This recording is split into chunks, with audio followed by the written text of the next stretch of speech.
Shalom, everybody. Welcome back to another episode of The Upper Room. Get comfy, put the kettle on, get the washing up on the go, whatever you're doing while you're watching or listening to us. Much appreciated you joining us once again. Time is a precious commodity, and it's humbling to know that you're taking your time to listen to us here at the Almond House. We'd be much obliged if you can do the likes, the subscribes, the comments down below if you're touched or affected by any of the content that we cover today. We'd be much obliged if you do the thing.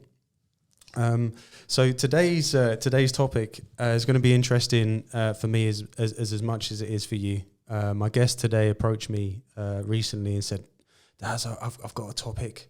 I've got something for you for the podcast." And I was like, "Right, yeah, great." She's like, "Oh, I'll send you my notes across." I said, "No, don't worry about it. Let's just go for it." And I am duly honoured because behind every great man, there's a great woman. And I love my brother Joe, but we've got the upgrade. Rebecca. Shalom, sister. everybody. How you doing?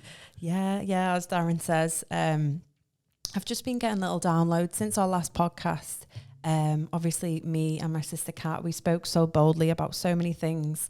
And obviously, when you speak out, you're going to get trialed on them. It's like, it's part of it, isn't it? It's like you have to practice what you preach. And it's been a joy, really.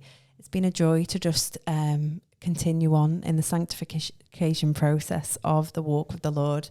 And there's been so many things happening and so many things happening in the world as well that I just feel led that the Lord said, like, don't keep this to yourself any longer. You know, you're using it. It's improving your marriage. It's improving your motherhood skills. It's improving your submission to the Lord. So why not give it out as a free gift to others? So I just want to say anything that I speak about tonight isn't to point the finger at you ladies or say, "Oh, you're under attack," because that isn't what I'm here to do.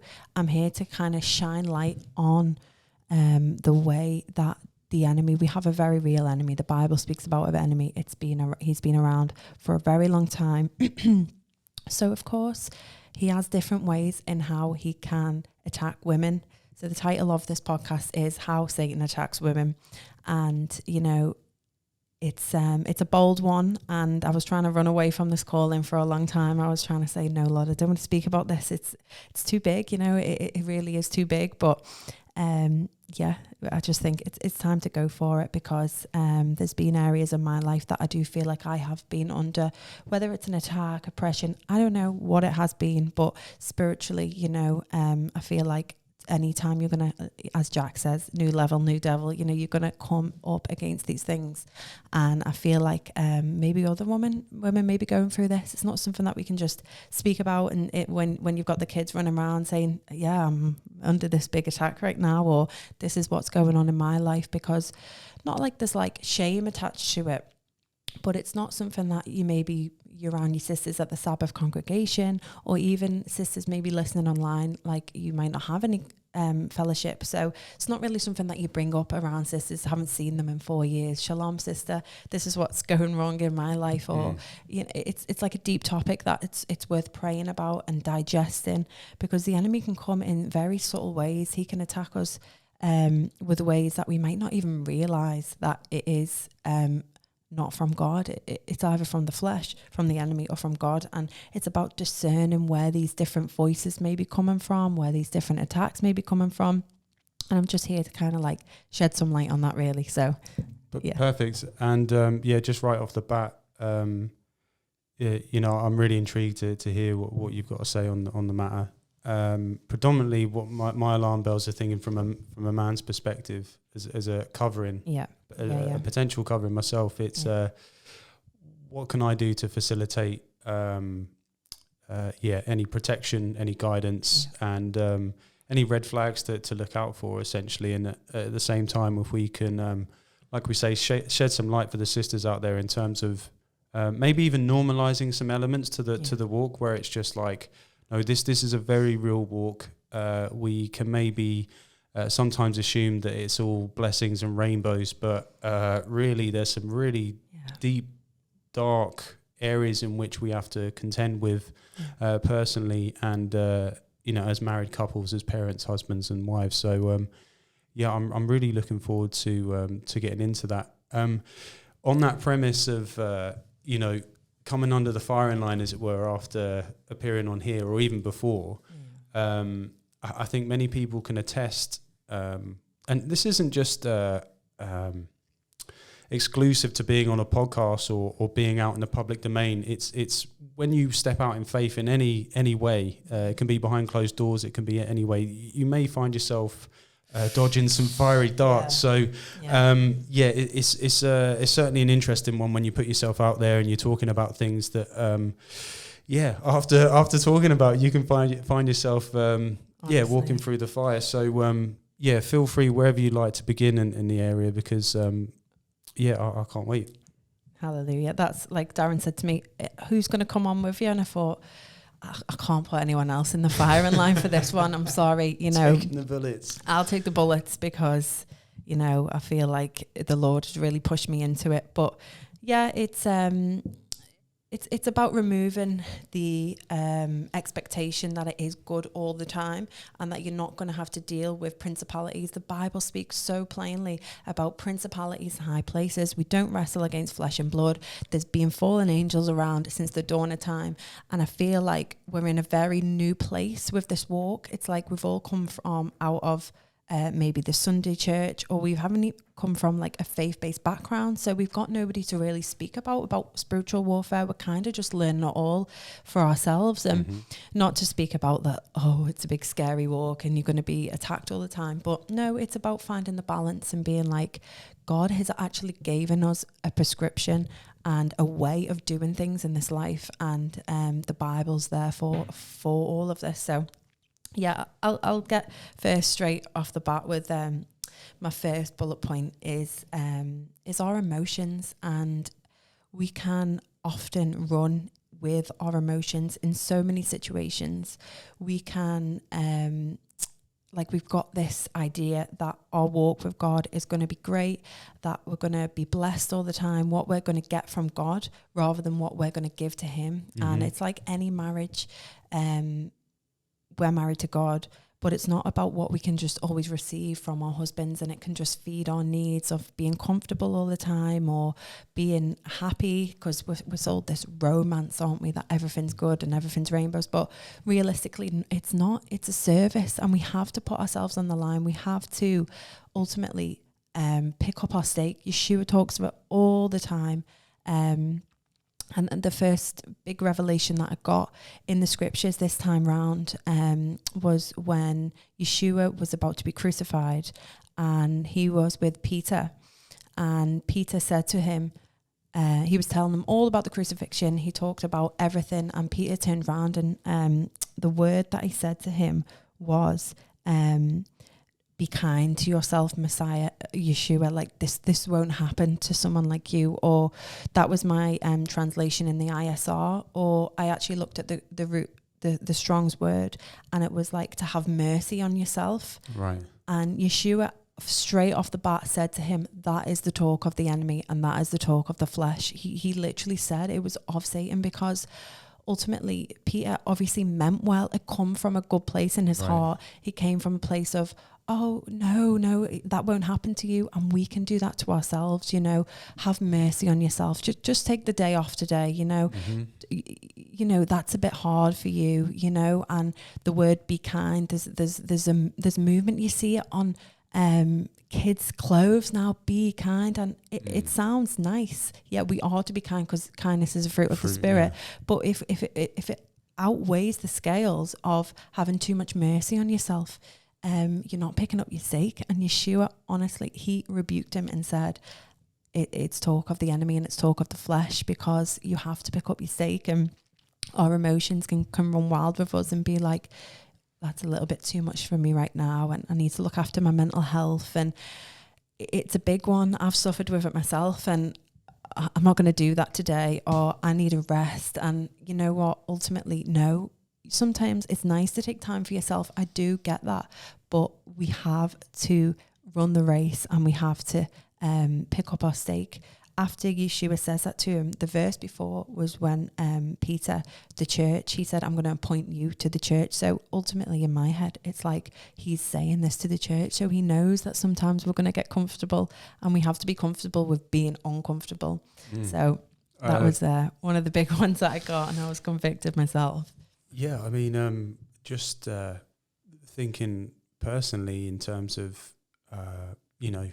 people can say to me, I think you can maybe be a bit hard on yourself. And I'd rather err on the side of caution when it comes to that, because I know if I am being hard on myself and in whatever way and things maybe derail or the pressure builds, I know that God's got me and that he'll give me the break when it's needed anyway. So, I think potentially, like you said, in terms of the narrative that's created within a lot of media and social movements, it's this be kind to yourself, the mental health bracket of almost giving yourself an excuse to not take the hard road sometimes. And of course, take care of yourself and be aware of certain red flags. But for the most part, it's it can be an excuse for confronting the issue more often than not. Just before we do move on, it's interesting you saying about the relationship between the flesh, the enemy, and your walk with God. I immediately think of Job, where blameless, righteous Job, but yet the Lord allows the enemy to have a say in his life, and we're no exception to that, aren't we? So it's like, don't get a complex. I'm under attack, and the enemy's got no. We're walking in the gospel of peace, of course, but at the same time, there is contention in the spiritual realm in order to stretch and sometimes break and allow us to grow. So don't don't marvel that these things are taking place. Basically, that's it. You have to be tested, because if everything was all good all the time, you wouldn't need God. Ultimately, I've come from a great life. I had everything on paper, and ultimately I didn't need God. And that's a very dangerous place to be. If you're so comfortable with everything in your life, you would have probably never have got saved. Let's be honest, put it this way, if it wasn't for Joe, I don't even know if I would have got saved, because seeing the darkness that he went through, praise Yah that the Lord brought us together so that I could really see that. But I was in a place where I didn't question anything, because I didn't have need for anything. And again, if you're in that place, then it's better to be hard on yourself and be, oh Lord, I need you in this situation. Please fight for me in this situation, than not having a need for God. So with that, have you found you recognise there that you've come from a place of comfort in some degree, but obviously being a relatively new mother and relatively new within your marriage as well, has that comfort been stretched? Like, are these like new challenges that you're finding yourself put in when you're like, oh gosh, like I didn't realize I was quite signing up for this? Or it strips away everything that you have for yourself. So it's just the ultimate selfless sacrifice, and it's a big shock to the system. And part of mine and Kat's last podcast was talking about how much of a shock it was, and why probably postnatal depression is on the rise, because you are living for yourself. You have absolutely zero self-denial, to the point of I've got on here the Timothy scripture, men will be lovers of themselves, money, boasters, proud, blasphemers, disobedient to parents. Like, even my mum and dad couldn't control me.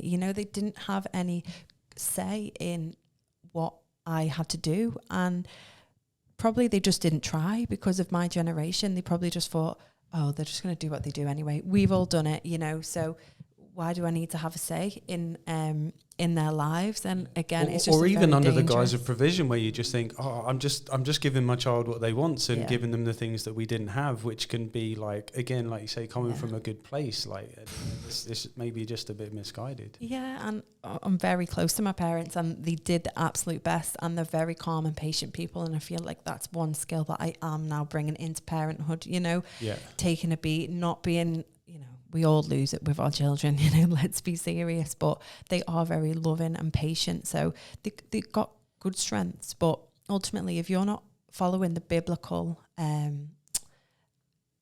role for the household and the orderly fashion, it's a massive shock to the system, you know. It's just so hard to grasp, and if you let the tiniest little bit of like rebellion into your home, it goes like and wildfire. It's like anything in life. If God's order isn't there, it gives the enemy a footstool, doesn't it? And we're told not to do that, because once he has a foot in our marriage, in our homes, in our relationships, in our children's lives, it's like, it's massive. Like anything starts off so innocent, and before you know it, it's full. I think there's a scripture that says something starts small and then goes into full-blown sin and then full-blown rebellion, and it can throw people off the path if you're not on par and know who the enemy is and know really how he can infiltrate into certain relationships and marriages. It can put people off, you know. It can be a hard walk, but without knowing your enemy, it can be even harder, you know. Yeah. Before we go deeper into that element of the enemy and infiltration, I just want to highlight the key word I think you've already mentioned there is sacrifice. Now, for me, sacrifice is like the arc of human experience in terms of the relationship to Yeshua and what he did for us on the cross. The propitiation of sins all stems into that one moment of sacrifice. And as believers, and even those who aren't in the faith will experience I think the most penetrating element to our experience is to either receive the sacrifice of another or to sacrifice oneself. So this isn't like a small trope within life that we're talking about. I think this is the apex of the human experience in terms of how we're getting closer to Christ, how we're understanding the relationship between the Father and Yeshua. It's the biggest, it's the deepest element to what we can experience. So it's no, I don't find it strange that as you're going deeper into that element, it may not necessarily be new level, new devil completely. It's like new understanding, new knowledge, and new new empathy with what Yeshua did on the cross, essentially. Very true. Yeah. It's a greater calling, isn't it? And I feel like if God said to me when I first got saved, this is what you have to do. You're going to have this child, 5 children, whatever. You're going to be married and you have a 4-bedroom house. Like, I probably would have completely crushed under the pressure. But now he has given it to me so gracefully and with so much joy as well. There's so much joy in it. It's actually a joy to sacrifice your time, because the Lord has shown you individually what your ministry is, and he gives everybody a calling. And it goes on to my next point, really. I feel like the enemy will try and strip you of your calling as well and hide what your gifts really are. Right. And he'll kind of like distract, and the world will haze out. I don't really know what my calling is, or what are my gifts, what's my role within the body. And because you'll feel so crushed that you don't know what it is, you'll just almost stop trying, you know. You'll just sit on the fence. You'll be a fence sitter for a long time. And it's not saying it's a dangerous place to be, or, you know, you're not saved or whatever, but ultimately, if you're not asking and attending and really seeking the Lord, saying, what is my role, you know, you're ultimately just going to kind of sit on the fence. And I did it for a long time. I'm not saying, I stepped into this, because no role can be appointed. It has to come from God. And ultimately, a lot of the people in the Bible were given a role, they actually didn't want it, you know. Yeah, absolutely, and it's just that's what keeps you humble. But I always knew that I needed to take my faith serious, and I needed to be around other believers, to the point where we left the fellowship, our old fellowship, and said, just come to our house because we can't bear being without other believers. So, being on the outskirts, it can kind of satisfy your comfort. You know, it can keep you comfortable, but it doesn't kind of like challenge you spiritually. So if you're sitting on the outskirts and, you know, you want to do more, you just have to pray, and you have to come, and you have to attend, and you have to throw yourself in to the point of service, serving other women, other families, other, you know, wash the dishes if you have to, you know, just do something for the body of Christ that is gonna edify other people. Because while you're in that place of service, like most of these downloads that I get, I'm not even being funny, but I get them when I'm washing the dishes or something. It's like, that's when I'm in my role, I'm doing my job. The Lord's like, great, you're doing your job now. You're not trying to fantasize over traveling the world or living in this country. Like, you're exactly where you're supposed to be right now. So now I'm going to speak to you. You know, it's like when we remove any other like fantasies of the flesh or covetousness of other people's lives, which is a massive form of social media, isn't it? Like, I can't say I don't use it. I've got successful businesses from it. It is an amazing platform to use. But the TikTok generation, man, it's like you go in and it's fantasizing this 5-star resort in Greece, travel hacks here, and it's like it gets whatever your flesh is. And me and Joe did a test the other day on the Instagram Explore page. Mine is all like mum hacks and mum quotes and travel pages, things that are just going to suck me in.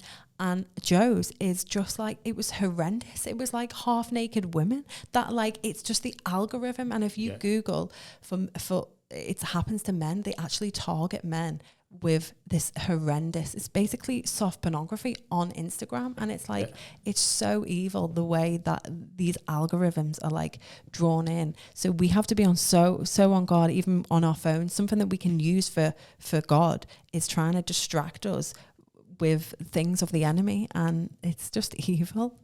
I've got about 1,000 things running through my head at the moment. The first point you made there, like servitude, like I'll ask you a question about servitude in a moment. Okay. But what you reminded me of is what Kenny Russell brought a couple of weeks back when he said about, he made a comment about he would never let, I don't know if he said this on the podcast or in our conversation, I'm sure he wouldn't mind me sharing it, about how he wouldn't let somebody say to his child, what do you want to be when you grow up? Oh, yeah. Me and Joe speaking about that. And it's like, no, the last thing I want is my child to start like having a fantasy or dictating like what he wants to be. Like, he wants to be an astronaut or whatever. It's like, I'm going to tell him, or he needs to know that it's what God is calling him to be. And when you said that, it made me think of like, okay, so when we're opening our gates to all of these algorithms and these emotions, these messengers, they are right? Messengers, man. Am I starting to develop a literally like a fantasy or a narrative or a lifestyle that isn't actually conducive for God's will in my life? So I then start getting discontent. I then start feeling less than, unworthy, all of these negative things which the enemy is trying to compound me from, and it's not even the truth. It's not even the truth. It's just a big It's just a massive lie.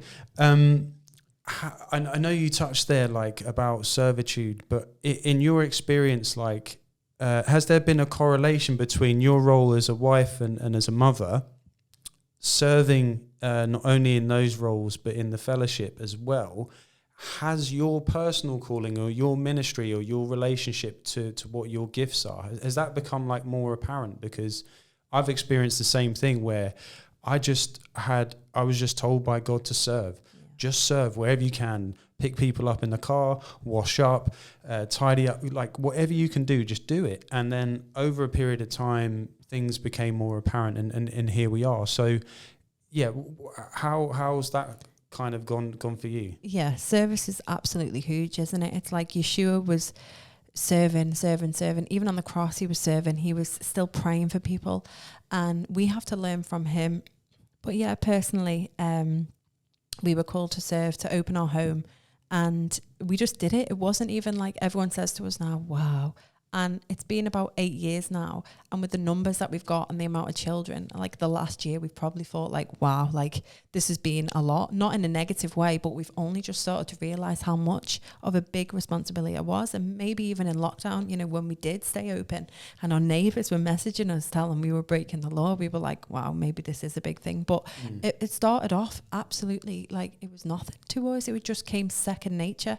And I always tell the testimony about my gift of administration. Again, I just plan stuff. It's just my skill, and the enemy wants me to plan holidays, plan trips, plan my next, I don't even know, like 10 years, 20 years. And it's like, no, I had to just stop and be present.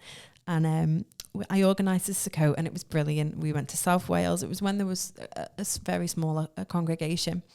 And the next year I thought, I'm not doing it, you know, like the site that we went to, it wasn't as amazing as the one we go to now. It was a bit spread out, and it just kind of like had a little bit of like disconnect. So I was like, I'm not planning that again. I obviously felt like a failure, and I was like, no, Lord, you know what? I'm going to Israel. Me, Joe and Jack booked this trip to Israel, and the Lord just said no. It was like lockdown, you can't go, the flights all got cancelled, and the Lord pushed me into this position where I had to plan our first Sukkot at the place that we are now.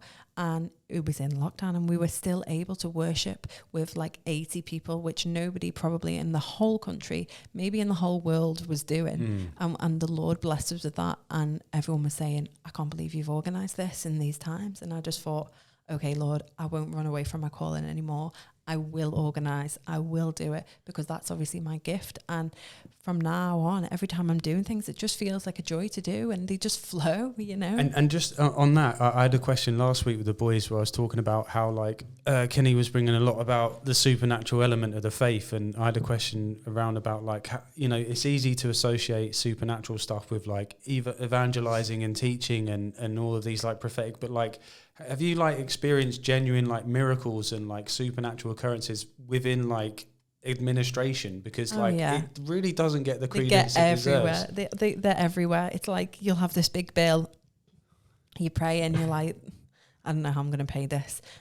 The week before, it just comes in, the right amount of people are coming to this event, and he just provides all the time. And I've even stopped stressing about it now. I make jokes with people like, you haven't told me whether you're coming, but I know that you're going to come, and I know that you're going to pay on time. It's just going to be fine, isn't it? And they're just like, yeah. And you just, there is miracles that happen in administration. Look at like buildings, the work that we've done on the house to accommodate for the church. Like it was all a miracle, you know, it all fell into place. And it does take a bit of faith and action to get things done, you know. Even in the book of Acts, there was people selling their land for the church. Like that's all administration, isn't it? Making sure that they've got somewhere to worship. And God takes it serious, you know.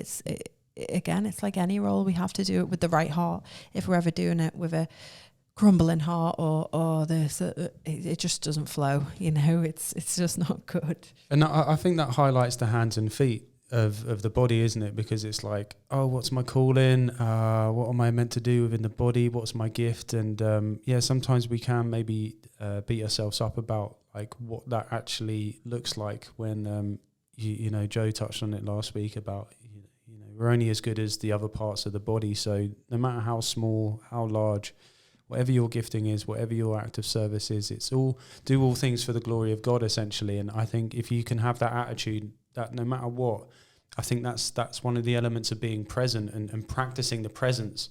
Yeah. Again, that can have like a almost mystical connotation. Practicing the presence and being at one. It's like, no, do all things for the glory of God.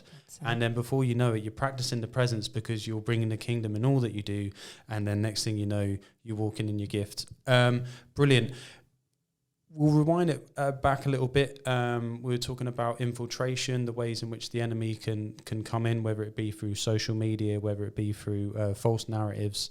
It felt as though you were going to go a little bit more deeper into that area of how the enemy can maybe manipulate or come into the scene. Yeah, I think one word that you said on that was discontent. And social media right now, and the TV and the social norms of our time, women are told to act like men and men are being told to act like women, and Hasatan has just done a role reversal on women's and men's roles. At the end of the Timothy scripture, which I just come back to all the time, if you've watched my testimony, I spoke about this one because this was literally me. Lovers of money, boasters, proud, and it goes on and says loads of things, without self-control, and headstrong and haughty, lovers of pleasure rather than lovers of God. And the word headstrong is just like you get something in your head and you want to do it. And so many women right now are experiencing this, that they can get what they want when they want, whether it's partners, money, jobs, relationships. And ultimately, I don't believe that is the will of God. You know, I think women are called, they have so much wisdom, they have so much patience, and these are all spiritual nurturing gifts that we've got from God, and they're being numbed down, and they're numbing our nurturing side, that we're just turning more like men, you know, working these strenuous jobs. You can do anything you want when you want, and ultimately you're never going to be content. And you're never going to be content because there's always going to be a paycheck higher than you. There's always going to be the promotion. There's always going to be your boss to impress. There's always going to be work nights out, and there's just always going to be something that you are going to try and strive for more. And there's a scripture that says, she was loud and rebellious, her feet would not stay at home. And it's talking in Psalm 7, and it's talking about the spirit of the harlot versus the spirit of the bride. And are we incorporate? I'm not saying you are a full-blown harlot if you've got elements of this, because I did, you know, I had to get convicted of this. I had to be content with where I am in my role, in my home. And maybe you don't have a family or you don't have a husband, but you have a home, and that's the house of God. Ultimately, if you are betrothed and married to the Lord, you should be staying in his home. You don't want to be loud and rebellious and rolling around and roaming around the streets when you can be at home and at safety with your God. And what does that look like? If you've been blessed with a fellowship, then I believe that is the house of God. If we are opening and I'm blessing the Sabbath day, we believe that the Lord dwells there, and we believe that he certainly dwells at his feasts. So they should be a priority in your life. And if the Sabbath and the feasts aren't a priority in your life, then what is? Is it work? Is it parties? Is it holidays? Because they're all things that are great and the Lord blesses us with, but they are secondary. You know, we have to be at home with him. And if you have got a family and you are fantasizing of being out in the workforce or doing this, then I'm going to bring it to you that it's not the spirit of the bride, that it is the spirit of the harlot. You just have to stay at home and find peace in that situation, because your children need you. They are going to never need you like they've needed you now. There's so many studies coming out that's like, it's just funny, isn't it? Because it said it in the Bible, but now it's like a study and a trend, and it's called trad wife and stuff like that. It's all this latest trend, but it's like it's actually not a new thing. It's been in the Bible, and the Lord's prescribed it for us to stay at home with our children, not because we're weak or we're invaluable or we can't make money, but because our children need us. The first 1,000 days of your children's life are so valuable, and every second you're away from them, it's not going to be good. You know, every mum needs a break, of course, I get that. Grandparents, parents, friends, I understand that. And you can be burnt out, and then it can cause you to snap at your children. I've noticed it in myself. If I don't get a break, I'm not, the mum that I probably can be and should be. But ultimately, if you're fantasizing over doing other things, your head is in a headstrong place of other things, then it's not with your children, and it's ultimately not good. That's amazing. The inversion of those roles is so prevalent. When you describe that depiction of going out in the workforce, going out in the world to accumulate, your worldly tokens, as it were, so that you can live out your dreams, it's like even as men, we can fall foul to that premise of going out in the world of work in order to pacify our desires, where if as men you are doing that and you're not actually laying yourself down, again comes back to sacrifice, you're not fulfilling your role, and it feels hollow and it feels empty. I saw a great meme the other day, and it was a bunch of men sat down outside like a construction site eating their lunch out of their lunch boxes, and it said, these men sit on the floor outside so that their children can sit at the dinner table. So if you don't have that fulfillment, even as a man, you're knackered. All the more so if you're a woman, because that's not your divine area of sacrifice. Because we're not negating, and we've had this conversation before, we're not negating the work ethic, the workload, and the job itself in terms of running a home and facilitating a home of God. It's arguably more of a sacrifice. It's just you're positioned in that area for a God ordained reason. And as soon as that equilibrium's messed up, then it's game over basically. But how have you found, because I think that's really honest of you to say about how you wrestle with this personally, and I'm sure it's indicative of all of us, male and female, of fighting these messengers of emotions. What helps you? Are you coming off social media for periods of time? Are you praying more? What's your, I guess, I'm sure there's probably, we'll go more into the anecdote, but like, how do you wrestle with this? I think it's about finding the joy in the moment. It's about having a joy from your children and reframing your mind. It says, take every thought captive.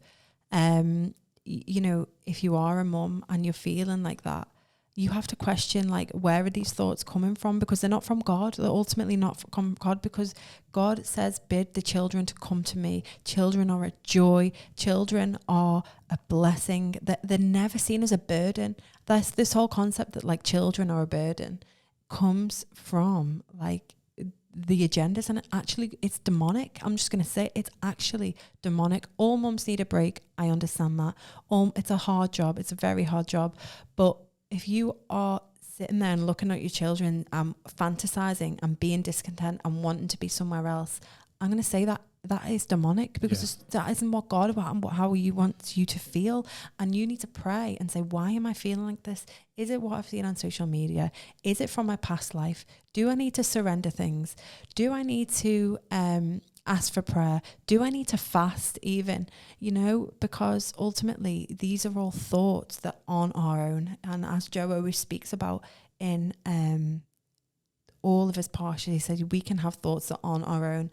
And I'm going to tell you right now that I don't feel like they are from God, because God wouldn't want us to feel like that. And in terms of social media, it's very healthy to take a massive step away from it. Unfollow just the world, the garbage page. If you don't need to use it, just don't use it, unless you have a business and it is helping to have an income on the side, it's just completely pointless, isn't it? It just gratifies the flesh. But it's about taking every thought captive, I think. And if you can't do that, you need to stop the things that are going into your brain and surround yourself with other believers and people that are on the same level as you. And if you're blessed with a fellowship nearby, it's the cure for it all, really, Yeah, perfect. On that notion of like the trad wife phenomenon, I think there's like, it's really interesting because you see in society and often in culture where, there is a natural reaction to God's natural order. And, you can often get scared of, new age terms. And it's like, no, God has a divine natural order, a universal law. And if that's messed with, whether you're a believer or not, you will suffer the consequences or the blessings. And so it's interesting to see in recent months, arguably, that there is a reaction even within the world, not let alone the body, where people are just like, nah, we want to actually go back to the way things are. Just to touch on as well, I think it's really important to emphasize this notion of emotions, whereby, in my opinion, emotions are amazing things. Like, and part of my own testimony is that I had this attitude of just trying to negate emotions, trying to be as stoic as possible. But over time, I'm realizing that it's like, you just got to just ride the waves as best as you can. I think we've said it before, from a Hebraic perspective, we're looking at these emotions as spirits, as messengers, as the Melech, the angels. From a Greco-Roman mindset, it's my feelings, it's my thoughts and my emotion, and it's like we rationalize and have this Roman mindset where it's like, nah, that's from the demons, like that's coming from a place that is not is not godly. It's not of the it's from a kingdom, but not the one we want to be fighting for. So it's true. Yeah. And the second we realize that, it's like, is the way I'm feeling, does it align with the Bible? And sadly, what I have seen is this actually stops people from picking up their Bible. Right. And because they don't feel like reading their Bible, or because the Bible isn't telling them what they want to hear at the moment. But it's okay, because I still don't do Christmas. I still don't do Easter. I still don't eat pork, so I'm right with God. Right, okay. But this is a dangerous trap that we can fall into. Like as Kenny was saying, like, yeah, we're Torah observant, but like we've come out of religion. So let's remove the whole religion and stop kidding ourselves. If we're not acting Christ-like in the moment, we have to question ourselves and get back to being Christ-like. Right. Because our emotions will say, I don't feel like doing that right now, or I don't feel like that. And before you know it, you're on a spiral. You haven't picked up your Bible in 3 weeks, 2 weeks, a week. You haven't prayed. You haven't been around believers. You haven't come to Shabbat. And ultimately, you're just kind of kidding yourself that you're right with God. God doesn't love you any less. His grace is still absolutely, he wants you to be how you were and be back on fire, but just we have to really be careful with overestimating and having too much mercy on ourselves, because we're not sanctified. Well, we are sanctified. We're not saved by the works, are we? Right. Like these works of sacrificing Christmas, Easter, and doing the Torah, they're not going to save us. It's only our salvation in Yeshua. And if we're not being like Yeshua, then it's a very dangerous place to be. We're just like any other religion. Yeah. And it's something that really convicted me. It's like, I can say I'm all this, but really when no one's looking, am I? How am I praying for others? Am I getting on my knees? Am I fasting? Am I doing? And when you do that, it shows to others, because you get fast-tracked, you get downloads, you're on fire, you're happy. And you've just got to constantly check yourself, really, because before you know it, you can get yourself into a bit of an emotional pit. Yeah, and I think you smashed it there with the, again, because it's, we're to be imitators of Christ, and it's like, how many things that he did in the scriptures would he have wanted to do in his feelings? Yeah. Father, your will be done, because it's like, do I want to stand in front of 5,000 people? Do I want to do all of these things? And when you look at it from that perspective, it's like that. I know what it's like when you just want to stay at home, or and that's fine. Like it's not like there's not a schedule that you have to keep, but. I remember speaking to Bill and Deb, and Bill, bless him, he's like, there's times, Darren, when, I don't really want to come to Shabbat, but that's the time I have to come. And that is it. Like, I come at times when I'm absolutely knackered. I feel spiritually dry. I've got the conversational ability of a block of wood, but just turn up. Yeah. Just turn up. And when somebody says, is everything okay? You say, no. Do you want to, can you pray for me? I need energy. I need spiritual, whatever.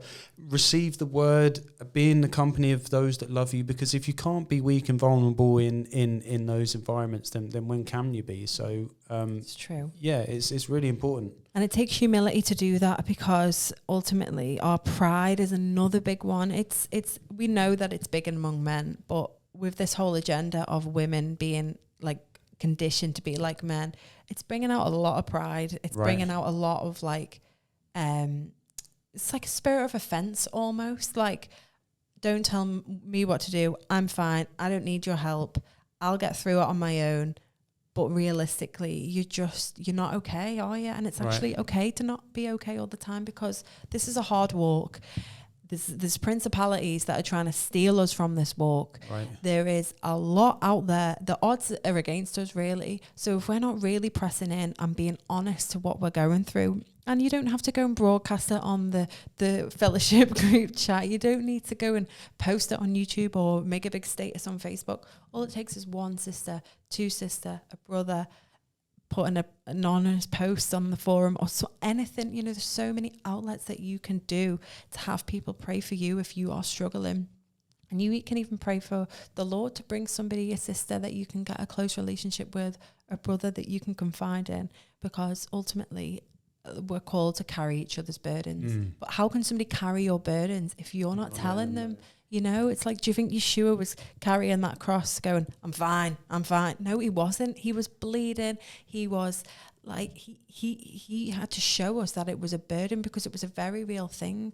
And people had to like help him a little bit along the way. And we're called to do that for each other and pick up our stake and really go for it. But it's not always easy. So I do commend people that are being open and honest if they're going through trials. But then again, we can fall into the, I'm in a trial. And you're like, well, just, it's okay. You know, you're going to be okay. Find the joy in the trial, you know, try and find the joy in the trial. And again, that can be one of the most hardest things to do, because you're in the middle of it. And it's so hard. But I feel like Kenny's visit to the fellowship was so amazing in so many ways and so refreshing. And when he was here one Sunday, me and Joe we'd been doing outreach in the morning, and then we had a wedding in the evening, and we had to drive like over an hour, which obviously Americans, that's nothing for you, but it's a fair little drive for us English people. They do that just to get to Trader Joe's. Like. Literally, like when we've got a trailer as well, we've all got little small cars. We got onto the motorway. It was a Sunday afternoon. All garages were closed. All we heard was, and we were like, oh, the tyres burst. And Joe was like, it'll be fine, just keep driving. And I was like, no, seriously. And then it went, and it was just like completely gone. And we were like, oh. And that was a situation that we could have lost our heads. Like, we were going to serve ice cream at a wedding. We had a time limit on the freezer in the garage, in the trailer. We had to be there for the wedding. The garage is closed in an hour, which is where you get new tyres from. We were on the hard shoulder of the motorway with the toddler in the back. We were like, it was like the pressure was on, like, are we going to lose our heads, or are we going to use this as a testimony to praise the Lord, you know? And we had to turn it around, and we had to just pray. All the garages were saying, no, we're booked up, we can't. And we thought, right, no, we're just going to drive to the local garage and just pray, and we're just going to give it to them. Anyway, they changed it, and we made the wedding with we were like 10 or 20 minutes late. And that was a situation that we had to exercise our faith in action. And it was a massive thing for both of us, because for me, I could have just lost my head and been like, and had a complete emotional meltdown. But I had to kind of like support Joe, and he was being like the head and Mr. Cool, when usually he openly admits on all of his teachings that patience is one of the things that I really struggled with. So it's about finding yourself in them situations and finding the joy in the trial, you know, and it's not always easy, but that was such an amazing testimony, and we were buzzing off that for like 3 days. So if you're in the trial, just try and buzz off it somehow. I don't know how, but just try, because there's a testimony waiting for you at the other side of this trial. Might not feel like it now, but I promise you that there is, you know. Amen. I love just going back previously to where we spoke about going through lower elements of the faith, whether it's prayer time or being in the Word, attendance to the congregation. It's like Paul says that we're to persevere and endure.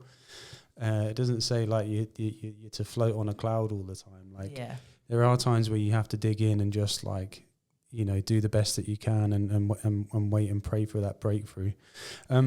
I just had a thought. I wonder, like you mentioned there, pride amongst women, where predominantly you associate that with, and I'm speaking anecdotally, you associate pride with men. Like men are very prideful. They don't like, showing weakness, their vulnerability. So the pride gets in the way, the ego, etc.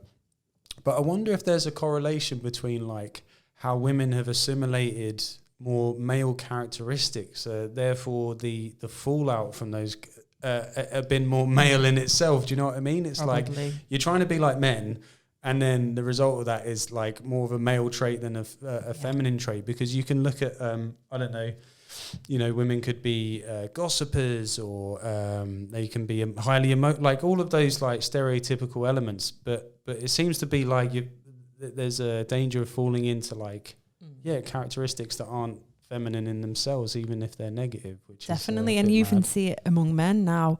Sometimes they can be worse gossipers than the women. Yeah. And the women are like, why are you even bothered about this? Because we've been so conditioned to just like, the woman's the big strong voice, and I'm the best at this, and competitive spirit. And it's just like, it's just making a mockery of God's ways, isn't it? It's a consequence of not doing it his ways. And there's always a consequence, which actually I love doing these podcasts because they just flow, and before you know it, you're not speaking off a script, but you've just covered everything that you wanted to speak about. And this leads me on to a thing that I have experienced on the walk, and I feel like everybody goes through a puffed up stage. It's, at one stage or another being self-righteous, whether it's to family members condemning them about Christmas or Easter, and you're just on fire and you're trying to like pull people out of it. We all go through like a self-righteous stage. It can creep back in. Maybe you've been on the walk a few years and you've kind of got over that, but I'm going to bring to you something that I thought of after listening to Jack's teaching about the Moabite women. And we are called to remember that we were once slaves in the land of Egypt. And it's like God constantly says, remember where you've come from, that I've redeemed you. But women, weren't we only Moabite women not so long ago? We've been grafted in, we've been bought at a price, we've been redeemed, we've had our garments taken off, we've had our head shaved, we've had a complete renewing of who we once were through grace. God didn't have to do that for us. We were like condemnable, all of our sins that we've been through in the world, fornication, horrible things, like literally we were Moabite women, like biblically. It's not nice to admit, but we were. So why are we now taking for granted everything that the Lord's done for us? Like, don't forget where we've come from. Don't be so I'm this amazing godly woman, and just kind of get off our high horses a little bit and remember that God has grafted us in out of his grace, and that we still are indebted to God. We're bought at a price ultimately. Let us just not forget about that, and just sometimes we can take it for granted what God's done for us and be a little bit self-righteous and be, oh, how amazing am I'm smashing this, I'm smashing motherhood, I'm smashing.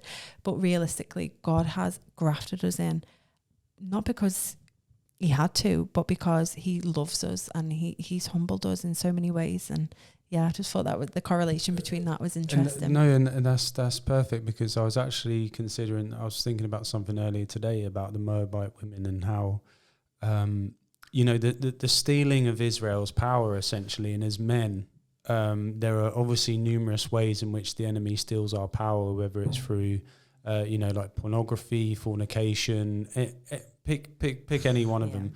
And,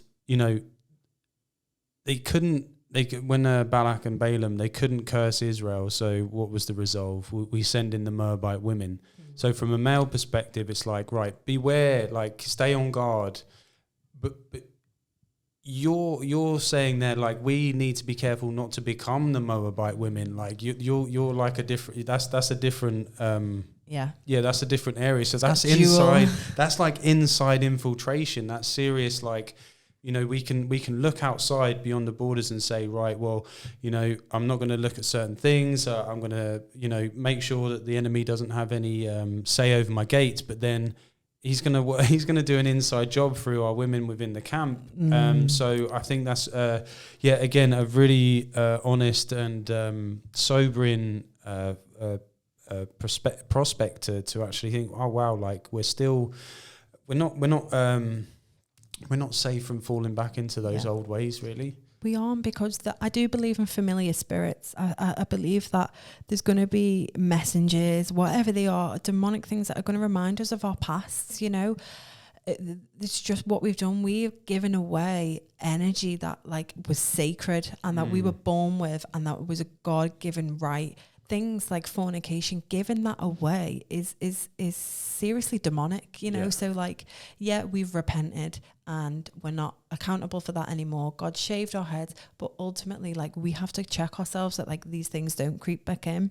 And another part was like, God didn't have to do that for us, but he's gave us a home, he's gave us a family, whether he's gave you a husband, whether he's gave you a fellowship, he's allowed you to come into his camp and his holy set apart people. So stop taking that for granted, right. You know, like, stop, you know, weren't we just alone and with nobody and condemned to death a couple of years ago? Like, we now have this amazing fellowship, evangelism. You know, we were out in the park doing evangelism today, you know. We have these set apart times, so make them a priority in your life, because God didn't have to redeem you. He could have left you in Babylon. He could have left you and went to the promised land without you. So never forget that he has done this as a free gift. So this God's standard, isn't there? Yeah. So never get like, I'm fine. I'm all good here. I'm being kind to myself. I'm a great woman of God. When realistically, there's always a higher standard, and we always have to check ourselves, because it was a gift that he redeemed us. Why is this? Why does this take place? Because when you look at the reality of the situation, it's like physically and spiritually we're rich. We're walking in abundance. Like, do you have, you know, are you in a home? Do you have running water? Can you wash? Do you have clothing? Have you got a car? Have you got all of these means which are like incredible? And then, like you say, on the spiritual side, it's like we're walking into things that we've prayed for. We have the things that we were absolutely desperate, gagging for at different points in our walks. And what is that? Is that the curse? Like, is that the flesh? Why do we? How is it so easy? How is it so easily forgotten? It's just. I think it is the flesh, and I think it is partly demonic as well, because we're called to remember all the things that God has done to us. And I think it's about who we're surrounding ourselves with, and who you choose to be ahead as well as a woman. If they're not reminding you and striving to be closer to God, it's ultimately, they're not going to remind you of all the amazing things that God's done for you. And every time I'm having a bit of a wobble, Joe's like, don't lose faith, you know, like, look at all the testimonies that we've had. And I do the same for him. So it's about who you're surrounding yourself with, because if we're called like sheep, then we're just going to copy each other, aren't we? Mm-hmm. And if we're constantly around people like that are draining us, we're not going to remember all the things that God has done to us. But yeah, it's a spirit of ungratefulness, really, isn't it? And it's about testing God and testing the boundaries, and we can all do it. We see it with toddlers. Jonah's testing me every minute. He's looking at me like, what can I get away with today? And it's like, whose will is going to be bigger, mine or my mum's? And I can see it. And we do it to God, though. So we do it, be like, God won't be annoyed at that. He won't be annoyed that it's not a sin, is it? It's like, and we can do it all the time. It's not a sin, so I'll be fine. It's not actually commanded in the Bible. It's said that it's a good thing, but it's not a command. I'm not going to do it. And it's like, we can test God on his boundaries all the time. And we all do it. It's part of the fall in the flesh, really. It must be. Yeah, and it's very sobering when you actually have those moments of, you could feel like you're actually feeling oppressed or under the cosh, and then somehow you do start to recollect and recall. I'm thinking maybe more in terms of like physical stuff and things of the world. I'm like, oh wow, like, you know, I barely had a home at one point, you know, I didn't have fellowship, I had no family. But then when you actually take it to the spiritual principle of like, so what, eternal rest and peace with the master and creator of all things. Like, I've been snatched from like the jaws of death. I was condemned to hell, and by God's grace, he's taken me out of that position. He's given me all spiritual gifts. He loves me. Like all of these things, and you start to remember, and then you're like, oh gosh, like where is my head at? What am I talking about? I know. It's just we're always wanting more, aren't we? And it comes to being content with all things that we have. And I think that's why Paul spoke on being content, because it's not our first nature, is it? It's like we're content for a little minute, and then it's like, ooh, what about this? What about this? And we all do it. I'm just thinking like it's just going back to the garden, isn't it? Like all this is yours. You've got perfection, and then just don't leave that over there. That's not for you. All right, so I'm on it, and that's so much like social media today. Is look at all these things that everyone else is doing. Look at all these things that I don't have. Look at all these things that I then begin to covet. One of my favorite quotes, and it's something that I've literally fought on, is comparison is the thief of joy. Yeah. It sounds like it's in the Bible. I think I was trying to find it in the Proverbs. It's not, but it's like it's mad biblical. Like that's it. And I think it just highlights the toxic nature of the world we live in terms of everything's comparison. Yeah. Everything's like, how do they look? What do they earn? And that's so like antithetical to what we're all about. It really is. And I seen a quote. Well, it's not even a quote. It's in the Proverbs. It says, anxiety, something about an anxious heart. Anxiety weighs down the heart. Yeah. And then it says, but it's basically like if you're speaking positive over others and over yourself, the anxiety will disappear. And if you're constantly putting that label on yourself, I'm anxious, I'm depressed, it's like, where is that coming from? Are you depressed because your emotional needs aren't being met, when realistically you have everything? You have breath in your lungs, you have God, you have parents that love you, maybe a husband, maybe a wife, maybe a fellowship. Like you're winning the lottery to some people that have literally nothing. So it's about always checking what you have compared to what the enemy is telling you that you don't have, because that's all he'll speak to you in your ear. You don't have this, you're not good enough, you need this. And it's so overwhelming, and that's when the anxiety comes in, and it's to do with your emotions, really. And maybe it might be undealt with emotion, things from the past that you haven't let go of. It leads me on to my next point about the root of bitterness. And the root of bitterness is so big amongst women. It's like they can just reel off things that have happened to them maybe 20, 30 years ago, 5 years ago, like it was yesterday. And I understand that we've all got trauma, maybe it be from our childhood, our marriages, but when's going to be the time that we let that go and seriously just let it go? Right. Because if we're harboring that in our hearts and saying that you're under trauma and things that have happened to you, like you are just... it's never going to go, and it's going to haunt you. And I believe that it's the enemy that's telling you how bad things were, and that maybe you can't forgive that person, or maybe you're thinking of how negative that person was in your life, when realistically we're called to pray for our enemies. You know, it's so easy to be like, some people might have been bad parents, some people might have been bad husbands, some people might have been bad wives or bad sisters or brothers.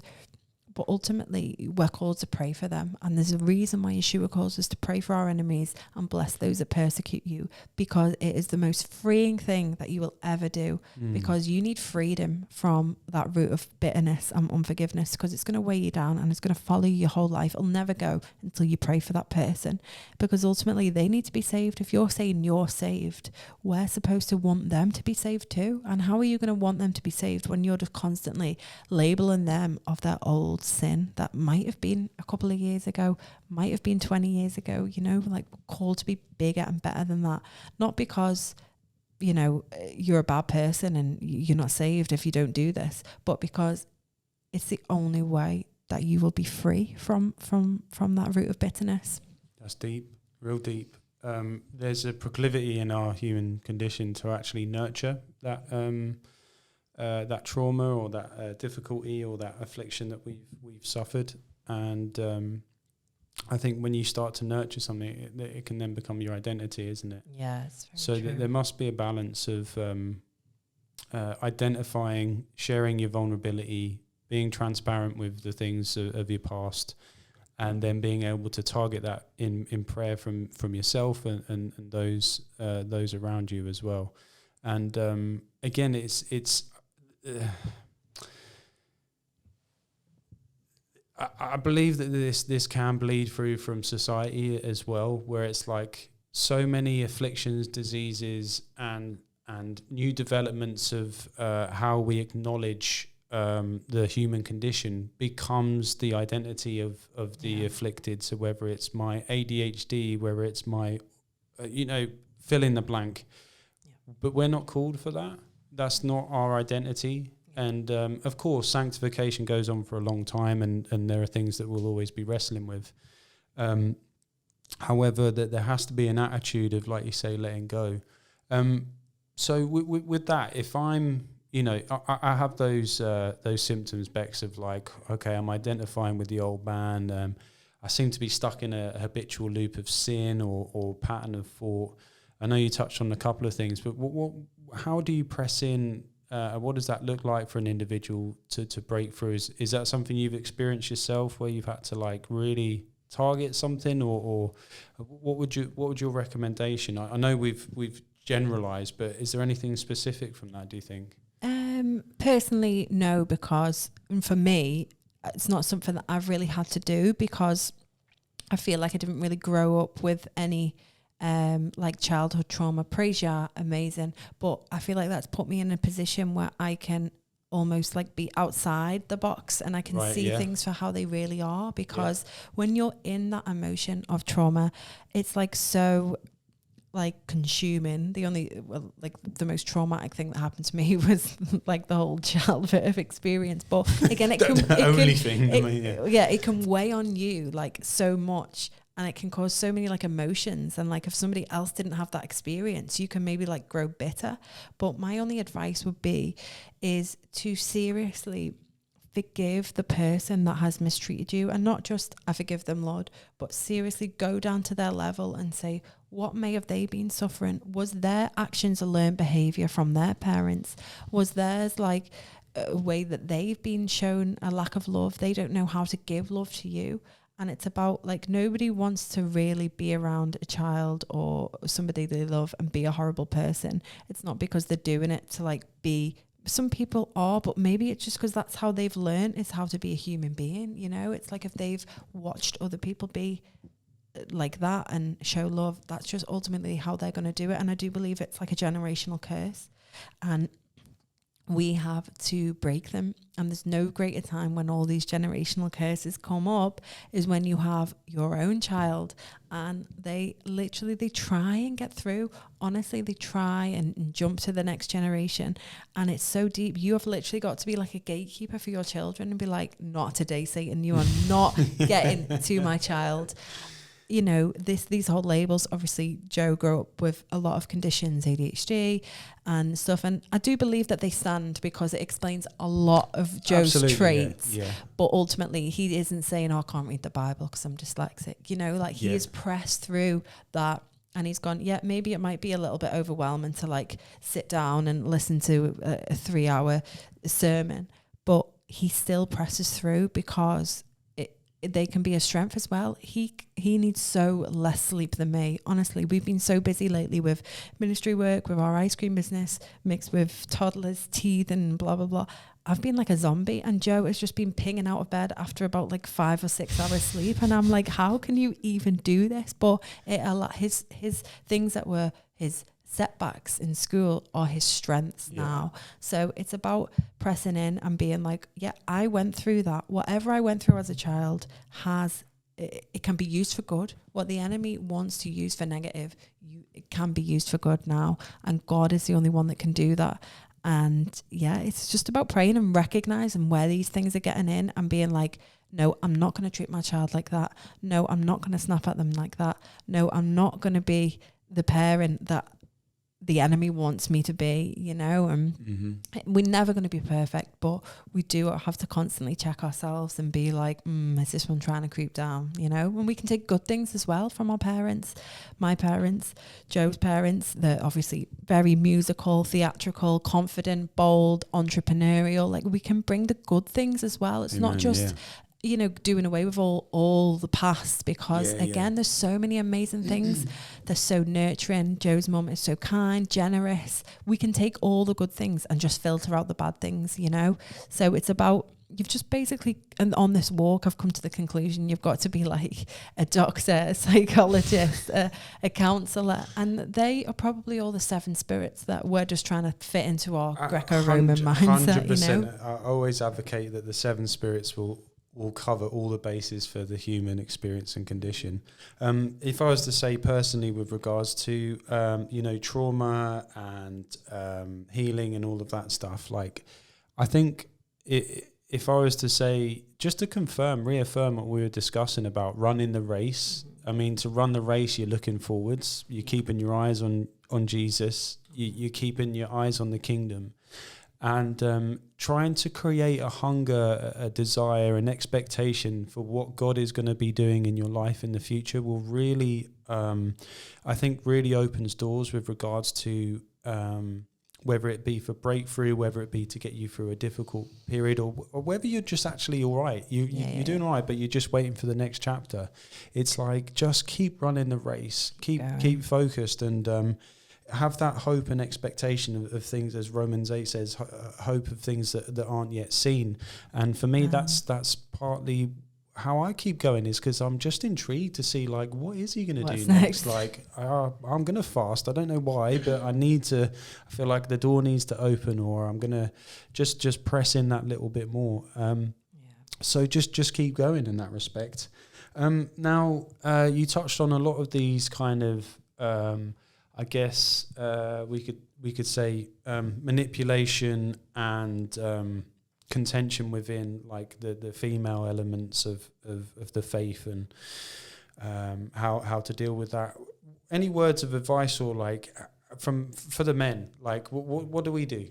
How do we help sort of get you through these things? Because you mentioned there about how you and Joe co-opt and how your strengths and weaknesses complement each other, but you know, how do we help this? What are we looking out for? No, I'm joking. No, it's just about praying and holding the woman in your life to her strengths, and being like, you're bigger than this. You're not your past. You're not your future. Don't worry too much about the future as well, because that's massive with women. We're constantly trying to plan ahead. But Yeshua rebukes that and says, don't do that, because it's too overwhelming for us. We have to take one step at a time. Encourage things like being in the Word together was a great thing. I mean, it's hard. You can't sit down and have a full-blown Bible study every day, because, you know, you've got commitments and you've got children running around. But me and Joe did even just like a little study on the Book of Ruth, and it's something about, like, it just edifies your marriage so much more. It just encourages you to have like 10-20 minutes together to just read the Word together, pray with your children, be a united front as well. And you know, for men, you do have to rule, and you do have to lay the rules down. And if you don't lay the rules down, the women will do it for you.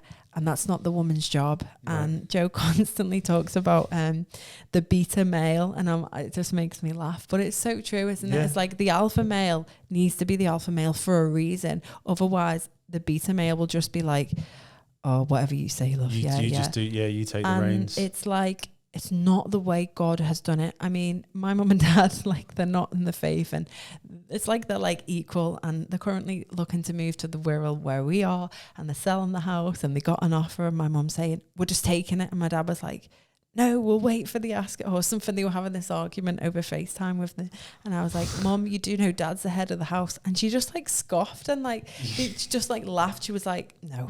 And like, they just don't get it, you know, because my mum is very wise and very confident, and she gives good counsel. So it's like, it can be hard for the men to kind of like take the reins when the woman is obviously very intelligent, very clever. Yeah. But the man still has to do it just for the sake of God's ways are higher than our ways. Sometimes we can't understand them, but it's also about keeping them in line and being like, are you okay? I mean, the amount of times Joe's rebuked me on things, and I don't like it at the time. I really don't like it. But at the end of the day, it's like he is hearing from God, and I have to submit to him to submit to God. So sometimes you do have to lay the law down for the women in your life, and they might not like it. I didn't like it for a very long time. For example, I'll speak on my last point now, is some of you may notice that I have got a head covering on, and I ran away from this for at least 4 years. Joe was telling me for a long time, saying, you know, this is something that you have to do. It's biblical. It might help with your submission.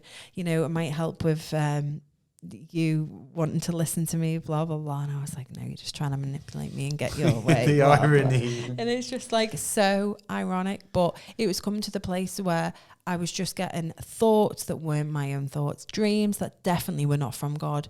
Just, it was a full-blown spiritual attack. Right. And it come off the back of the last podcast, and maybe a little bit before that, maybe around last Sicko time. It was just, it was so tangible. It was getting obvious that it was completely demonic. Thoughts of my past life, past things that I've done, just like flooding me. And it was not good. And Joe said, like, I've been telling you, this is what you need to do. You need to wear it. And I put it on, and it was like the thoughts just completely went. It was like when I'm around Joe now, if he tells me to do something, I don't have that voice in the back of my head saying why or no. It's like I just do it. And sometimes he can be wrong, and I have such a peace about a situation that the Lord just humbles him. You know, he's been calling me clumsy, dizzy. I won't even say some of the words, like obviously in a joking manner, because I am quite, I think I do have dyspraxia, I'm not going to lie. And Joe's saying, no, that's just a label, an excuse. And I'm like, well, what about your ADHD? Yeah, that's it. No, that's not just an excuse. And say I'll drop a glass. Joe, like, had to slam on in the brakes and something damaged in our ice cream cart. And I was like, see, the Lord's showing you when you are calling me clumsy, you're just calling yourself it. Like you're speaking it over yourself, because we're one flesh. So, but it helps me not to react. And the way I see it is Paul tells women to do it because of the angels. And hopefully off the back of everything I've spoken tonight, you will really understand right now that angels can infiltrate our minds. Messengers can get in, have thoughts that aren't our own thoughts, reminders of our past, our history, and they'll want to stop us from moving forward. So for me, if you are going through that, if you're struggling to submit, if you're being plagued with things of your past, try it. And I promise you right now, the thoughts will stop because of the angels. Paul says it to do it.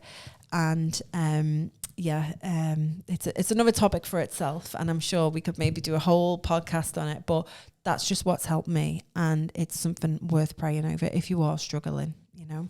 Amazing. Yeah, I've anecdotally I've heard many stories about head coverings, and some mad stuff taking place.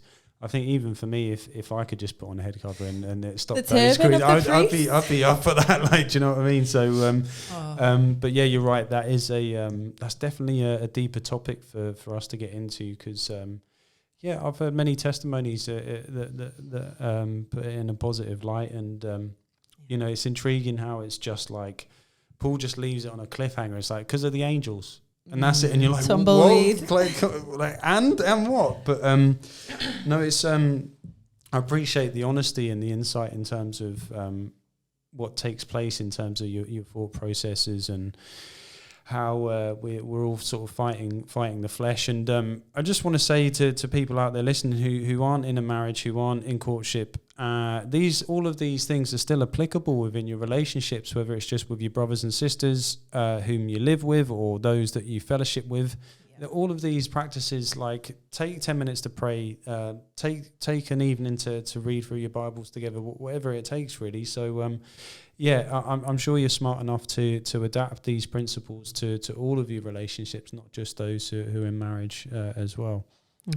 Oh, brilliant. So Any other thoughts? Any other curveballs you got there for me, Bex? Or is I'll that, leave it there. Yeah, there's I have to for my little man head there. I've got enough to like chew on and think over. But yeah, it's been really interesting, and yeah, again, I hope that this conversation blesses all of those male and female who listen to it.